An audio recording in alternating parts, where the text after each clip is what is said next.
Assalamualaikum warahmatullahi wabarakatuh, sahabatku di seluruh tanah air Indonesia Raya. Kita tahu akhir-akhir ini, 2-3 hari terakhir ini, pemberitaan di media sosial, televisi, koran, dan dimanapun pemberitaan media ini viral. Karena viralnya pemberitaan ini terjadi di salah satu oknum atau oknum putra kiai besar di Jombang, Jawa Timur. Dalam hal ini saya ingin menyampaikan apresiasi saya, ingin menyampaikan unek-unek saya, ingin memberikan terobosan tengah-tengah. Tidak memberatkan ini, tidak memberatkan yang ini. Kita tahu berita yang kita lihat saat ini akan berdampak besar sekali, saudaraku. Ingat, dampaknya begitu besar, dampaknya begitu dahsyat kepada mereka yang alumni dari pondok pesantren itu. Kalau seandainya si oknum ini, si Mas Beci ini benar-benar melakukan apa yang diberitakan di media sosial, dan benar-benar apa yang diberitakan media sosial itu dia pernah melakukan yang namanya pencabulan, Masya Allah. Ya, dia telah membuat jejak rekamnya sendiri. Sampai kapanpun kasus ini tidak akan pernah dilupakan untuk sepanjang waktu. Tetapi kalau seandainya pemberitaan di media sosial itu, pemberitaan di media sosial yang saat ini sedang ramai, sedang viral, tidak terjadi apa yang diberitakan, tidak seperti apa yang diberitakan, maka itu akan menjadi bumerang terhadap orang yang memfitnah. Saya di sini kapasitasnya bukan untuk menghakimi, tidak, tetapi untuk mengambil jalan tengah. Ingat saudaraku, wa qul ja'al haqq wa zaqal batil innal batila kana zahuqa. Ini yang perlu Anda ingat, ini yang perlu Anda waspadai. Jangankan putra seorang kiai, seorang ustadz, putranya Nabi Nuh aja, Kan'an, dia salah, katakan salah. Nabi Nuh tidak merasa, Nabi Nuh tidak malu di hadapan kaumnya. Karena apa? Anaknya salah. Kalau salah, katakan salah.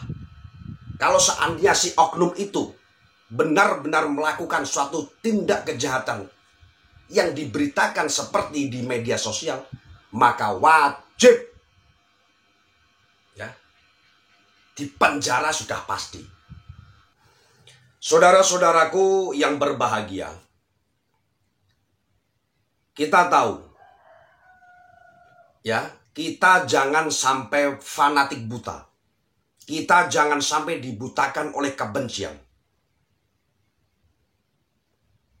Oknum yang salah jangan sampai komunitasnya, jangan sampai pondoknya dibekukan, jangan sampai izinnya itu dicabut. Kita tahu saudara-saudaraku ya. Cobalah teman-teman ini lihat berita-berita, banyak sekali oknum. Ya kan? Misal salah satu oknum polisi melakukan suatu pencabulan, kemarin ada itu berita. Pencabulan, ya, pemerkosaan sehingga hamil. Si oknum polisi ini tidak mau bertanggung jawab, akhirnya si wanita bunuh diri. Kalau Anda lihat pemberitaannya, insya Allah tahu. Apakah ketika oknum polisi ini melakukan suatu kesalahan, terus instansinya dibubarkan, dibekukan, terus izinnya dicabut? Kan enggak.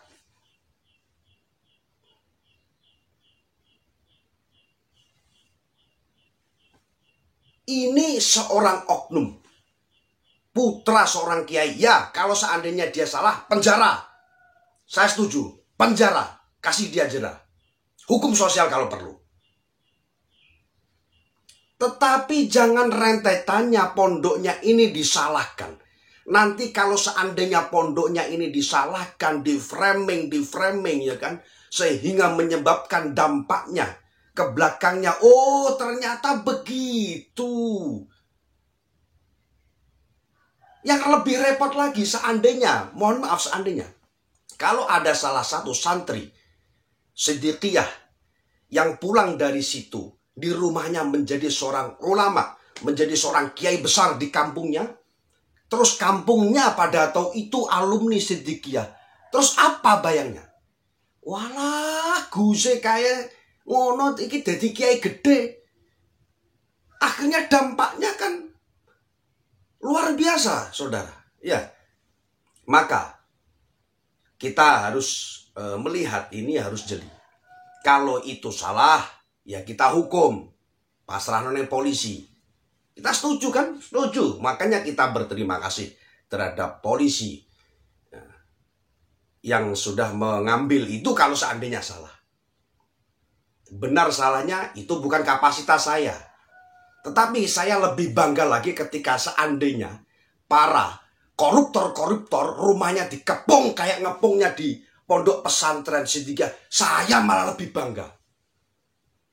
Untuk memberikan efek jerah ke depannya para koruptor-koruptor bangsat seperti itu. Untuk memberikan efek jerah. Paham ya ini ya? Maka saya di sini, saya bukan alumni Siddiqiyah, bukan. Tetapi hati saya sangat miris, hati saya tergugah. Bagaimana perasaan mereka, para talamil, para santri, santriwan atau santri putri yang sudah pulang. Atau yang pernah dulu mondok yang di rumahnya sudah menjadi seorang alim, menjadi seorang kiai. Terus tahu seperti itu dampaknya kan, Masya Allah.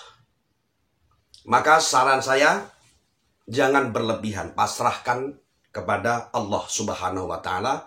Yang nomor 2, pasrahkan terhadap kepolisian NKRI.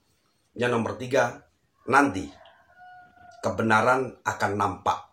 Tidak bulan ini, tahun depan, tidak tahun depan, tahun yang akan datang. Insya Allah, yang namanya benar tetap benar. Emas itu, kalau dibuang di kotoran, tetaplah menjadi emas.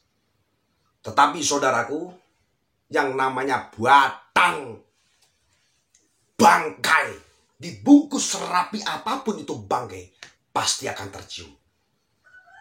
Allah akan melihatkan nanti siapa yang benar, siapa yang salah. Ya saya juga tahu bos, tahu kalau seandainya itu wanita yang dilecehkan, yang dicabuli itu adalah adik saya, anak saya tahu perasaan saya sakitnya bagaimana. Saya tahu. Maka teman-teman jangan sampai berpikiran, oh ini membela situ. Bukan, kita ambil tengah-tengah. Tengah-tengahnya apa? Alumni dari Pondok Siddiqiyah itu banyak sekali. Yang menjadi orang-orang hebat, menjadi orang-orang yang kondang. Jangan sampai ketika ada salah satu oknum ini, seorang putra kiai besar di situ, kan melakukan suatu kesalahan, terus semuanya apa yang diajarkan salah semua. Tidak, sayang, tidak. Pondok pesantren tidak pernah mengajarkan seperti itu. Tidak pernah. Atau orangnya itu melakukan kesalahan, ya orangnya yang salah, bukan pondoknya yang salah. Kan seperti itu.